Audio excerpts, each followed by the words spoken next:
More than 50,000 people gathered on the field during the course of the afternoon. Count Zeppelin had gone to rest at the local hostelry at Echterdingen. The other members of the party were having lunch in the village. I remained in the aft gondola, the only one, as I thought, on the ship. I did not know that in the forward part of the ship, my comrade Leberda and one of the soldiers were still replenishing the water ballast. At 2 in the afternoon, a storm came up, one of those savagely furious storms. The force of the wind overturned the airship and tossed it high in the air. The ground crew, fearing to be dragged along with it, released the tow ropes. I saw somebody, it was a mechanic from the Daimler Works who had been repairing the motor, leap from the forward gondola, and I ran along the catwalk as fast as I could to get to the forward gondola and pull the gas valves. My only thought was to bring the runaway airship back to Earth. That was Zeppelin engineer Karl Schwarz describing the early moments of what would become the crash of the airship LZ-4, a disaster that everyone thought would finally put an end to Count von Zeppelin's efforts. Listeners who remember the last episode will know that it wouldn't have been the first time the Count had been, forgive me, counted out. In fact, it won't even be the only time in this episode that people will pronounce the Zeppelin experiment as deceased. We will see that through a combination of the Count's legendary tenacity and a renewed public respect and admiration for his work, that he would again overcome even the most crushing catastrophe. This is the story of how the Zeppelin enterprise was finally and unexpectedly placed on a firm foundation.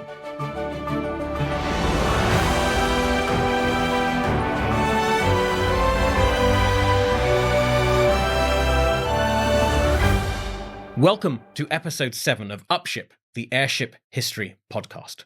I'm Nick Rogers, your captain on this long-haul flight through the fascinating history of airships.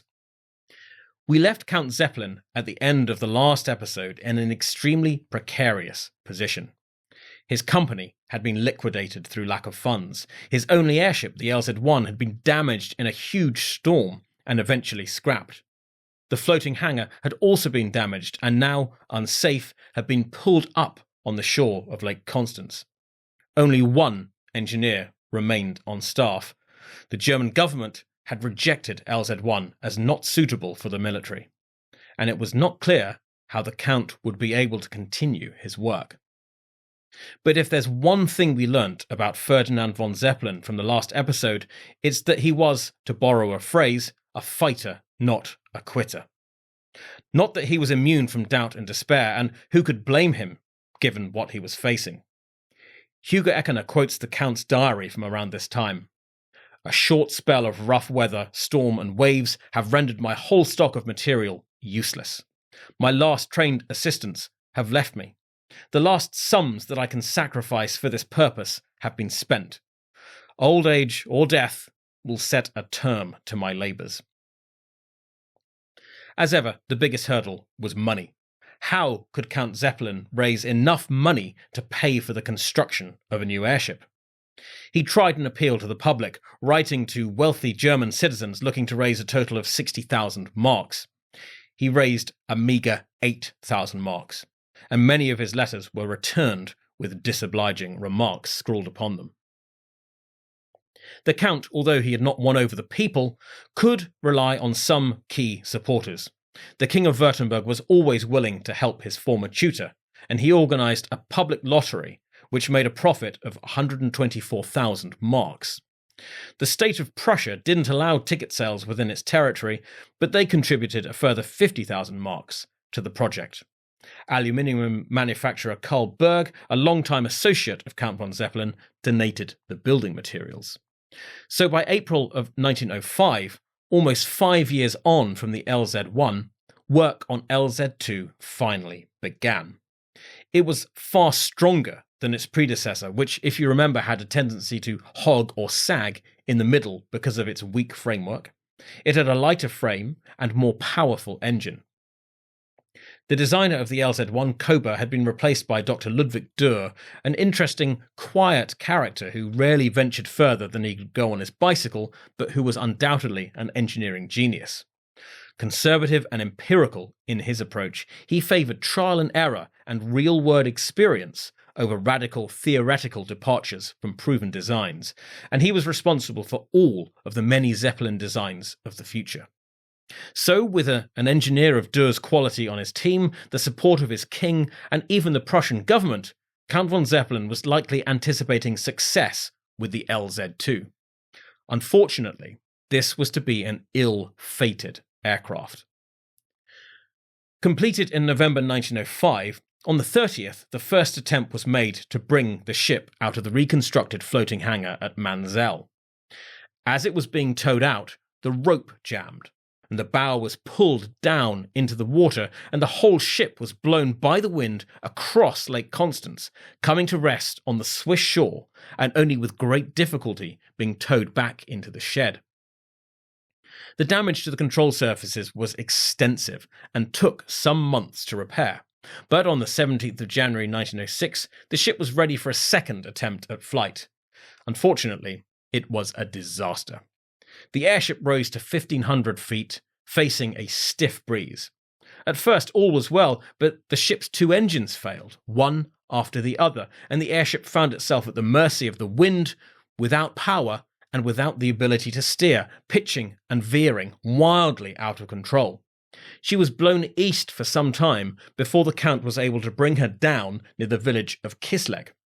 The ship suffered some damage on landing and was moored in a field overnight to give mechanics a chance to make repairs. Sadly, a storm sprung up during the night and beat the airship repeatedly against the ground. LZ-2 was so badly damaged, Count von Zeppelin was forced to order his men to dismantle the airship. It was yet another blow, yet another setback. Hugo Eckener, reporting for the Frankfurter Zeitung, witnessed the quote-unquote flight and drove out to the scene in time to watch the Count calmly ordering the final destruction of his wrecked creation. He wrote up what he saw for the newspaper, describing both the Count's dignified composure in what must have been personally difficult circumstances, while also pointing out the technical flaws with the LZ-2. And it's here that we should briefly pause our narrative, because it's also here that Dr. Hugo Eckener, who has been hovering just off stage throughout all our episodes so far, finally makes his entrance. Just who was the man who would go on to become the greatest airship pilot in history and the head of the Zeppelin company? What engineering or technical qualifications did he have? The answer, surprisingly, is none whatsoever. Born in Flensburg on the German-Danish border, Eckener spent his youth messing around in sailing boats on the Baltic with his friends, before heading to study philosophy at university. His doctorate was actually in experimental psychology, not engineering, as many would assume. Moving to Friedrichshafen with his wife towards the end of the 1890s, he began writing a book on the effects of capitalism, while also acting occasionally as a correspondent for the Frankfurter Zeitung, which is what brought him into contact with Count von Zeppelin's experiment. A few weeks after the unfortunate end of the LZ-2, Eckener was working in his garden when his maid charged out to say that Count von Zeppelin himself was waiting at the door. Somewhat flustered, Eckener made himself look as presentable as he could and found the Count immaculately dressed, waiting in the living room, clutching a copy of the Frankfurter Zeitung. He was grateful for the positive way in which Eckener spoke of him personally, but wanted to point out some technical inaccuracies in the article. They had a pleasant discussion and parted on a promise by the Count to provide any information Eckener needed for his future articles. I'll let Eckener pick up the story. When he invited me to dinner a few days later, I went with a faint and not entirely agreeable premonition that the visit might lead to a relationship that could influence my future life and work to a large extent. The result was more far-reaching than I ever suspected. Eckener was won over to the Zeppelin cause by the Count's passion and persuasion. He agreed to use his powers as a writer to publicize the Zeppelin project. As he says, "The changing fortunes of the Zeppelin during the next 3 years brought me to the point where I was obliged to demonstrate the worth and capabilities of the rigid airship not only with the pen, but eventually also with the steering wheel in my hand. Thus, the philosopher and economist was turned into an airshipman." Once again, the Zeppelin enterprise faced an uncertain future. Once again, the Count found himself without an airship and without funds. Eckener tells the story of bumping into the Count one day during this period. I met the old man one dark evening in the spring of 1906 on the Friedrichshafen Road. He was walking along, the picture of an old man, tired and downcast, with none of his usual erect gait. He spoke bitterly of continual disappointments and intrigues. He did not see how he could carry on, and would seriously have to consider throwing up the sponge. Yes, he burst out, I shall not go on building any more. The world shall never know how good my airship is. Given everything he had been through, I think we can forgive the Count this moment of frustration. But also, as we've come to know, the one quality of his that has shone through the most, for me at least, is his extraordinary resilience. And it was on precisely that quality that he was to draw on again now. The Count being who he was, he had no alternative but to carry on. Once again, his friend the King of Württemberg came to his aid, agreeing to another lottery. So keen was the Count to get going again that he started construction of his third airship using his own funds before the lottery money even arrived. Now, one of the most alarming aspects of the one and only flight of the LZ-2 had been the wild pitching and veering, and this informed the biggest and most significant design difference between LZ-2 and LZ-3. To correct this unsettling tendency, the LZ-3 was equipped with large horizontal stabilizers at the stern of the ship, following experiments undertaken by Ludwig Durr in an early version of a wind tunnel. Otherwise, it was a very similar design to the LZ-2, except with a slightly greater volume of gas. They even used the same propellers salvaged from the LZ-2's wreckage. By October of 1906, they worked quickly back then, the airship was ready for testing. Throughout the history of airships, there are some ships that just give off a certain aura. Graf Zeppelin is the most famous example, but LZ-3, in a more modest way, was one such airship. It was extremely successful from the very beginning of its career, and in fact became one of the longest lived of the early Zeppelins. LZ-3 made flights on the 9th and 10th of October. The first saw her flying for over 2 hours. She demonstrated stability, speed, and agility, and the Count was justifiably proud. After these 2 flights, the ship was laid up in the hangar over the winter. The German military authorities were impressed by LZ-3's performance. Even a chap called Major Gross, commander of the Prussian Airship Battalion, and someone not normally well disposed to Count von Zeppelin. Despite this, he recommended a grant of 500,000 marks to enable work to continue, with a specific view towards developing airships for the military. It seems that even this qualified success, after years and years of failure and rejection, may have gone to the Count's head a little, because he wrote an extraordinary letter to the Imperial Chancellor, promising to build airships that could carry 500 people and somehow contain no gas. A bemused official from the War Ministry scribbled sarcastic comments in the margins of this letter. False, inaccurate, don't think of it.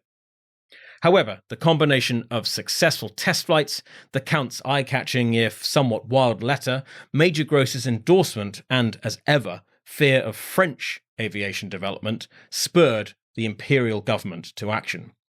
They approved the 500,000 mark grant and agreed to pay for the construction of a new floating hangar at Manzel. They also agreed to purchase one of the Count's airships for the military, but under one condition. To prove its potential military worth, the airship would need to make an uninterrupted 24-hour endurance flight, something no airship had yet achieved. Hugo Eckener notes another interesting change in attitudes towards the Count and his work, this time among the public. Eckener, in addition to eventually becoming a great airship pilot, was also a very canny PR man, an adept at reading and sometimes manipulating public opinion, which is why the Count hired him in the first place. He noticed that after the successful trial flights of the LZ-3, more and more people began to realize just how hard the Count had worked on his peculiar flying machines, and consequently began to understand how many obstacles he had overcome before he had achieved a successful flight. The Zeppelin was not yet the potent national symbol of German might that it would eventually become, but the seed had been planted, no doubt in large part due to Eckener's work publicising the cause. Over the summer of 1907, Zeppelin's workers, under the supervision of Ludwig Durr, made a few modifications to LZ-3. Most importantly, elevators were fitted at the bow and stern of the airship. These allowed the airship to take off dynamically while up to 1,300 pounds heavy. What does this mean? Well, essentially, that the airship could take off like an aeroplane. She'd build up speed across the surface of Lake Constance, and the elevators, acting like aeroplane wings, would provide the dynamic lift needed to become airborne. A new character joins our cast now, a fellow called George Hacker. Although he wasn't a player in the Zeppelin story for long, he was an important figure in these early years and left an excellent, detailed account of his life in the Zeppelin world called The Men of Manzel, translated from the original German by Alistair Reed. Hacker, serving as an officer aboard a German survey vessel, answered an advert placed by Count von Zeppelin seeking a chief helmsman for his airships. Summoned to Friedrichshafen by the Count, Hacker went through possibly the easiest recruitment process any pilot has ever experienced. After some pleasant introductory chit-chat, the Count told Hacker that LZ-3 was due to fly again in 2 weeks' time, and that Hacker, who had never flown in his life, would need to read up on airship flight beforehand. He then took Hacker on a tour of the new floating hangar, still to be completed, and showed him LZ-3 in the old shoreside hangar. This was the first time Hacker had ever seen an airship, and it took his breath away. He blurted out, "What a wonderful creation," to the Count. He then met Ludwig Durr and the Count's wife and daughter, and that seems to have been that. Welcome to the team, George Hacker. Hacker recounts being introduced to Durr's fellow engineers and then going on a self-guided tour of LZ-3, banging his head on part of the structure.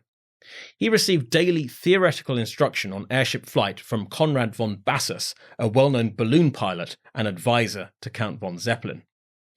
It goes without saying that these were days without any of the sort of stringent, formalised aviation rules and regulation that we are used to today. There were no standards for would-be pilots to meet, and no formalised exams. Hacker's own exam consisted of him meeting von Bassus for dinner at a hotel, being plied with red wine and unexpectedly being peppered with questions about aviation. Hacker passed and notes that the wine actually helped, not advice any modern aspiring pilot should take before an exam. One of his first tasks after passing his exam was supervising the inflation of LZ-3 with hydrogen, an experience that sounds to me absolutely terrifying.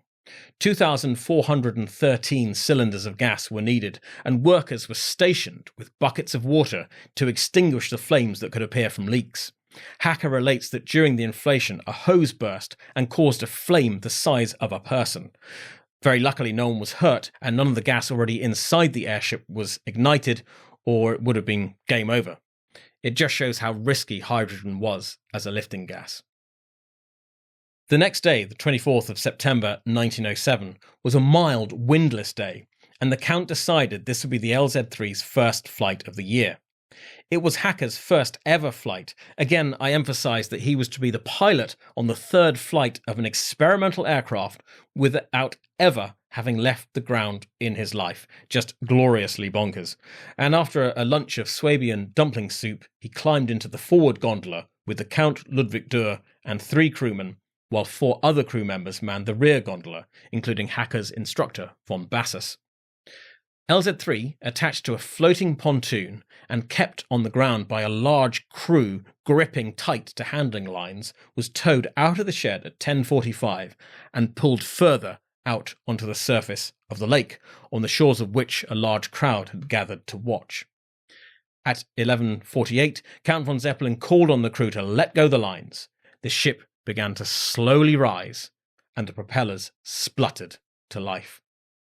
Hacker took the helm, and the airship headed first northwest, then due west across Lake Constance towards the Swiss coast, where they ran into a thick fog, briefly became a little lost, and began to head further out into Switzerland by mistake.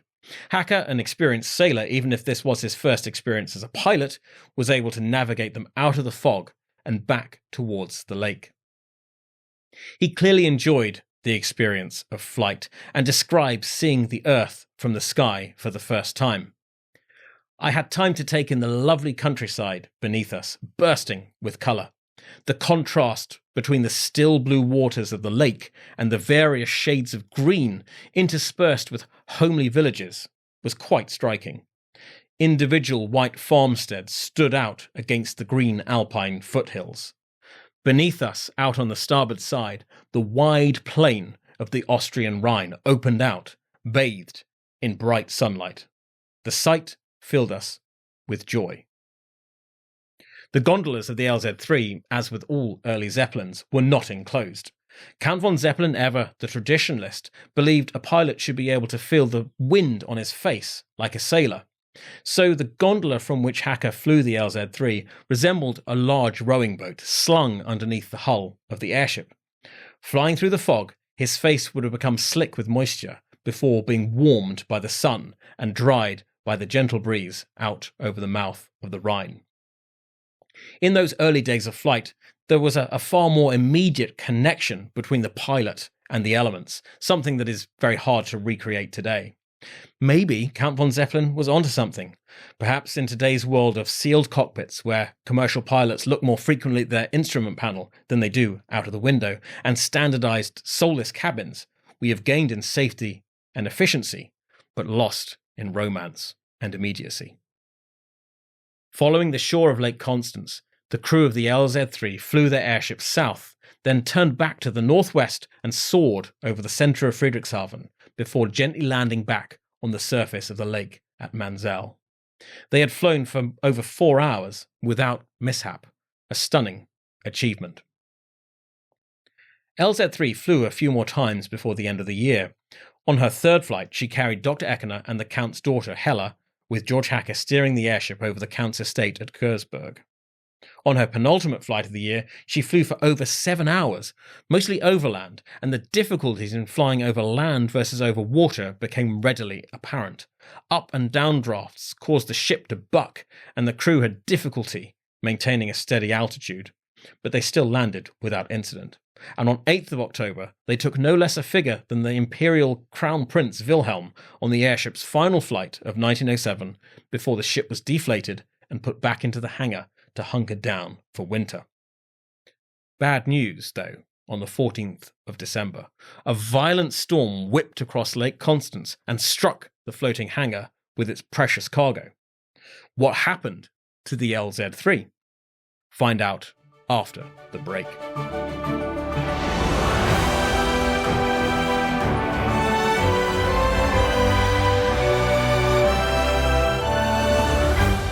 It was like a scene from hell. The floating pontoon beneath the removable centre portion of the floor soared up against its restraining cables like an angry caged shark. It crashed violently into the ironwork supporting the base of the shed. The waves hammered against the caissons.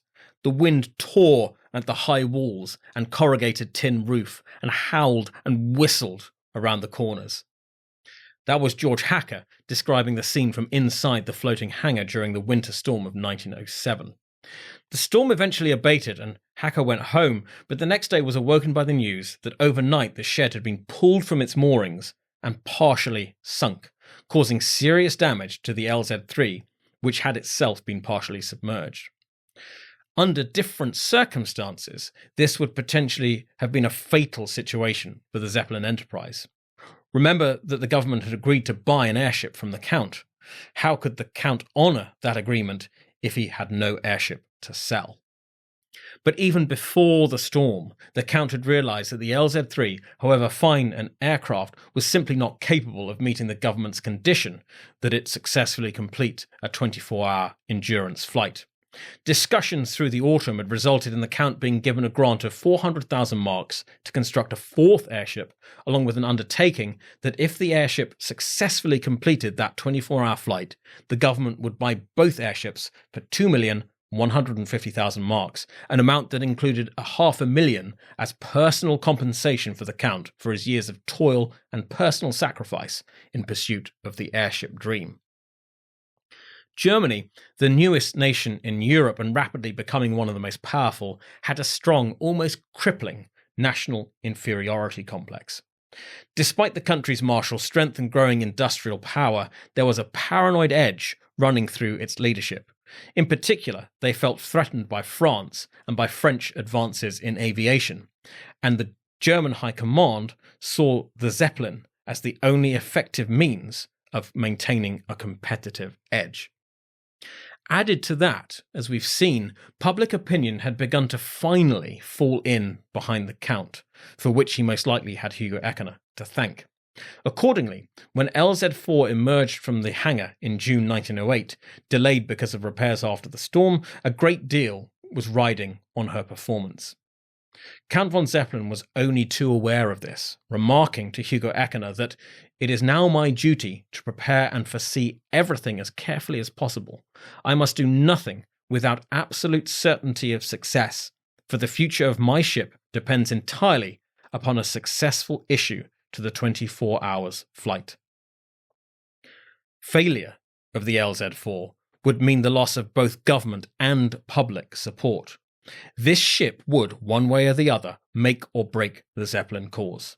Failure would also mean personal financial ruin for the Count and his irrevocable public humiliation, a bitter sequel to his rough ejection from the army back in 1890. LZ-4 was 10 metres longer than LZ-3, containing 15,000 cubic metres of hydrogen, 3,500 more than LZ-3, and boasted far more powerful engines. A small cabin was built into the keel amidships.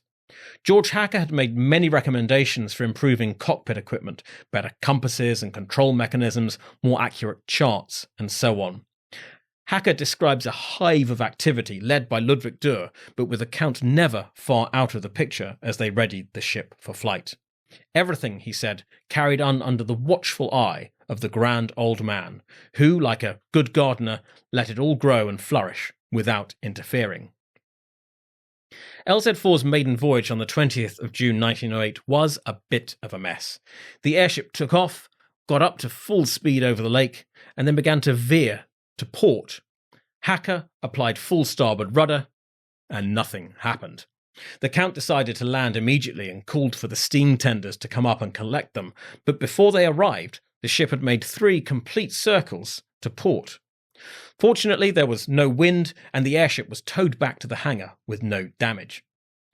Work was done to improve the control surfaces and beef up the engines, and after 2 further successful but short trial flights, the Count made an audacious decision. He needed to test the airship's endurance in the build-up to attempting the 24-hour flight, the success or otherwise of which would determine the future of everything he had worked for. So on the 1st of July, a beautiful summer morning, he decided to take the ship out on an extended flight over Switzerland. Taking off just before 8:30 in the morning, they flew westwards over Lake Constance and out over the pleasant Swiss countryside, the Alps clearly visible in the distance. Flying low over village after village, Count von Zeppelin leant out of the gondola and returned the enthusiastic waves of the people below. As they passed over each town, the inhabitants telegraphed the next town, so the crowds grew and grew as the voyage continued. Turning off both engines at one point to rest them, the crew of the LZ-4 clearly heard the shouts and cheers of people below, along with repeated blasts from the whistles of trains in the railway station. At Schaffhausen, they changed course and flew south to Lucerne, appearing over the city at midday to the delight of the inhabitants, before turning northeast towards Zurich. Flying over the city at 200 metres, they stopped both engines for half an hour while they swapped over the fuel tanks. Heading back east, they saw Lake Constance shimmering in the evening sun and touched down almost exactly 12 hours after their takeoff that morning. To say it was a record-breaking flight is to state the obvious. It was an international sensation, an unalloyed triumph, reported on around the world in glowing terms. The flight was a tonic for the German inferiority complex. Here was the whole world focused on German technological achievement. Here was a German demonstrating the potential of international aviation, right in France's backyard too. Because of this, Count von Zeppelin was suddenly established as a significant popular German hero, a far-sighted visionary who, when all those in authority were against him, had persisted in his vital work for the fatherland, alone and at great personal cost. His personal legend appeared almost overnight although Eckener had of course been sowing the seeds beforehand. The Count celebrated his 70th birthday shortly afterwards on the 8th of July, and the enthusiasm was widespread. Eckener reports that telegrams came in from all across Germany. Streets and squares were named after him in town after town. The King of Württemberg conferred the Golden Medal of Arts and Sciences upon him. It was a far cry from the early years of the Zeppelin enterprise, when the Count was derided as a crazy old fool. But all this was just an overture. No matter how great the public enthusiasm for the Count's achievements, or how strong the popular outpouring of emotion over the Swiss flight, it was all to be completely eclipsed in just a few weeks' time.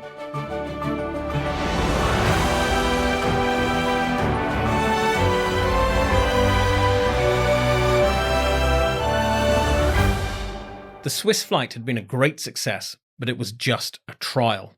The main event was the 24-hour endurance flight demanded by the government before they would agree to buy the Count's 2 airships. That demand had not gone away, and the Count knew that he would have to show what his ship was capable of. It wasn't just the future of the airship dream, but the Count's personal future that hung on this flight. There were rumours that he had only a few thousand left in his bank account and had been forced to sell his last coach horses. Accordingly, at 6:22 on the morning of the 4th of August 1908, the LZ-4 took off from the surface of Lake Constance with 12 people on board, including George Hacker and Ludwig Durr, and headed northwest towards Constance on its epic 24-hour flight. The route had been telegraphed in advance, and large crowds turned out at every town to greet them. They headed west to Basel, then north to Strasbourg, then a German city, where they flew beneath the top of the cathedral's tall spire. The city was crammed with people, waving hats and handkerchiefs, flags and parasols.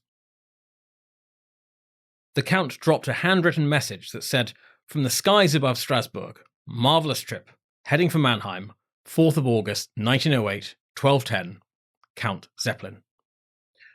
From the gondola, the Count pointed out the location from which he'd begun his famous reconnaissance behind enemy lines during the Franco-Prussian War of 1870. Despite the enthusiastic reception below, LZ-4 was in fact experiencing some difficulties. Just before 1 p.m, the crew had to stop the forward engine to refuel. They had been using the engines to keep the nose down, but now the ship, lightened by the sun heating the hydrogen, rose several hundred meters, causing gas to automatically vent through the valves and out into the air. This happened again an hour later, and again an hour and a half after that. With the cumulative loss of gas, the airship was becoming too heavy, out of trim, and very difficult to control. Accordingly, at 5:24 p.m, they touched down on the surface of the River Rhine near the town of Oppenheim, not too far from Frankfurt, to reballast and to repair the forward engine. This was done, and they were still too heavy through the loss of gas. Gradually, a crowd formed, singing Deutschland über alles, and the Count called for assistance from the local garrison to manage the spectators and to assist the crew in lightening the LZ-4 by removing as many superfluous items as possible. Empty fuel cans, spare parts, tools and ropes all went. In the end, 5 crew members, including a very upset George Hacker, had to be left behind in order for the ship to take off again. This it did at 10:22 p.m, into the pitch-dark summer night. But the LZ-4's problems were not over. The forward engine broke down at 1:27 a.m, and at one point the airship was blown backwards. The Count decided enough was enough. There was a Daimler works nearby in the town of Untertürkheim, a suburb of Stuttgart, and still, in fact, the site of a large Mercedes-Benz plant. Their engineers could repair the engine, and the crew could send for more help from Mansell. Accordingly, the LZ-4 touched down at 7:51 a.m. outside the small village of Echterdingen, to the southwest of Stuttgart, and messages were sent up to the Daimler works. As ever, a huge but placid crowd sprang up to come and gawp at the huge airship, and the Count called for soldiers from Stuttgart to both help protect the ship and to act as a ground crew. Daimler's technicians busied themselves with repairing the engine. The Count rested for a while in the airship's midship cabin and then headed into the village. It was a busy but peaceful scene. But early in the afternoon, ominous black clouds began forming to the west. A fierce squall whipped up and struck the LZ-4 squarely amidships. The soldiers strained at the handling ropes, but it was no good. The wind was too strong, and the airship was torn from her moorings. At the beginning of the episode, we met mechanic Carl Schwartz on board the stricken airship, desperately trying to get it back down to earth by operating a gas valve. Let's let him pick up the story. The gas escaped, but the ship continued to drift. The crowd faded away beneath me, and I found myself about a half-mile away from the anchorage. I did not know whether the drifting ship had grazed a tree or the earth, but at any rate it seemed to me that I heard a cry of fire. The airship was on an incline, with the bow sinking down. I leaned over the rail of the gondola.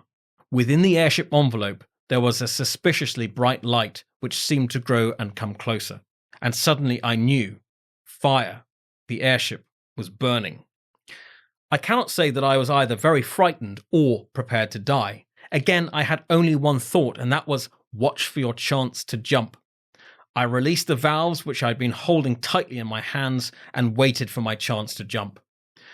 But the distance to Earth was still too great, and the burning ship was being driven along at a fast speed. 15,000 cubic meters of hydrogen were burning, and the ballonets were bursting with loud reports. The rings, supports, and struts of the metal frame were glowing, bending, and breaking. The envelope was being torn apart in blazing shreds, and soon the flames were eating through to the gasoline tanks. The heat was becoming unbearable. It was hell itself in which I was burning alive. Schwartz found himself lying on the ground, flat on his face, as the fiercely burning airship began to cave in on him. Forcing himself upright, he ran as fast as he could out of the wreckage, turning to find that the ship had already burnt itself out. The LZ-4 lay on the ground, a smoking ruin. No less a figure than David Lloyd George, the future British Prime Minister and then Chancellor of the Exchequer, was on hand to witness the aftermath. We went along to the field where the giant airship was moored to find that by a last-minute accident it had crashed and been wrecked. Of course, we were deeply disappointed, but disappointment was a totally inadequate word for the agony of grief and dismay which swept over the massed Germans who witnessed the catastrophe. There was no loss of life to account for it. Hopes and ambitions far wider than those concerned with the scientific and mechanical success appeared to have shared the wreck of the dirigible. Then the crowd swung into the chanting of Deutschland, Deutschland, über alles, with a fantastic fervour of patriotism. What spear point of imperial advance did this airship portend? It's easy to see the impact that this display of German nationalistic feeling had on Lloyd George, who was, of course, to lead Britain during the second half of the First World War. They at last called for the Count. As he approached, the crowd silently parted to let him through. He stood and stared a while at the wreckage of his airship, and, without saying a word, he turned and walked away. George Hacker, last seen unceremoniously dumped on the bank of the Rhine, had made it back to Friedrichshafen, but almost immediately joined a special train taking hydrogen cylinders and extra crew to assist the LZ-4. He hoped he could rejoin her for the flight back to Manzel. But at Ulm, the news came of the disaster. Hacker's thoughts turned immediately to the Count and whether he could even survive such an awful blow. He arrived at Echterdingen and surveyed the burnt-out wreckage of the LZ-4, which looked to him like the blackened bones of an ancient dinosaur.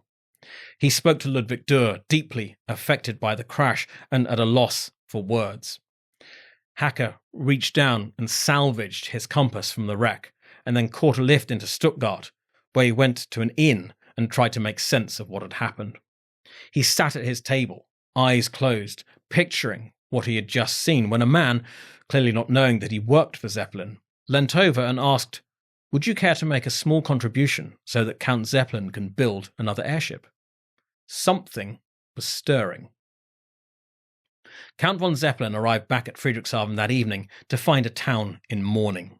A large group of residents met him in shocked silence as he disembarked from the train. The Count went straight to his office, where a pile of telegrams from members of the public lay on his desk. The first was an offer of money to help him continue his work, as was the second, and the third, and the fourth, and the fifth. Telegram after telegram promised financial support. From across Germany, money poured in. Rich and poor alike sent what they could to help the Count carry on. A little girl sending a few pennies wrote that she had cried a great deal on hearing about the crash of the LZ-4 which had flown over her house the previous evening, and she asked her mother to send the Count everything in her piggy bank. It was to be known as the miracle at Echterdingen, a spontaneous outpouring of national emotion triggered by the shared grief at the loss of the LZ-4 and by popular enthusiasm for the Count and his work. Both he and his airships had become important, prestigious national symbols for this young empire. He could not be allowed to fail. Hugo Eckener met the Count in his office the following morning. Overnight, several 100,000 marks had been donated. In a few days, this grew to over 6 million. In the face of disaster, the Zeppelin enterprise was now placed, finally, on a secure footing. The Count's work, up to now often lonely, and done in the face of official opposition, had become a shared national endeavour. His success was now a matter of German national pride. The foundations of the Zeppelin Company, which endure to this day, were built on the wreckage of the LZ-4. With his 6 million marks, the Count established the Zeppelin Foundation as well as Luftschiffbau Zeppelin, which would build his new airships. He appointed a dynamic businessman, Alfred Kolsman, to run this enterprise. Several subsidiaries were also established, including the Maybach Engine Company, famous today as makers of luxury cars. LZ-3 was refitted and reinflated and flown over Donaueschingen, where Kaiser Wilhelm was on holiday with his family. The Crown Prince was once again on board, and he and the Count could see the Kaiser in the courtyard of his castle, looking up at the Zeppelin. Shortly afterwards, it was announced that the German government had agreed to buy the LZ-3 and the as yet unbuilt LZ-5. The following day, 10th of November 1908, the Kaiser and his sizable retinue made an official visit to the Zeppelin Company. Count von Zeppelin showed his emperor around the works and conducted him on a tour of the floating hangar and the LZ-3. As the official party watched, the airship was drawn out of the hangar and taken for a short demonstration flight. It was now the property of the German army and would be known as the Z1. Afterwards, the Kaiser awarded Count von Zeppelin the Order of the Black Eagle, the highest award of the Kingdom of Prussia, and proclaimed him the greatest German of the century. Almost 20 years after he was thrown out of the German army, years in which he had endured ridicule for his ideas, in which he had suffered numerous and humiliating public setbacks, and in which he had faced financial ruin on multiple occasions, the Count was finally established. He was back, but his work was only just beginning.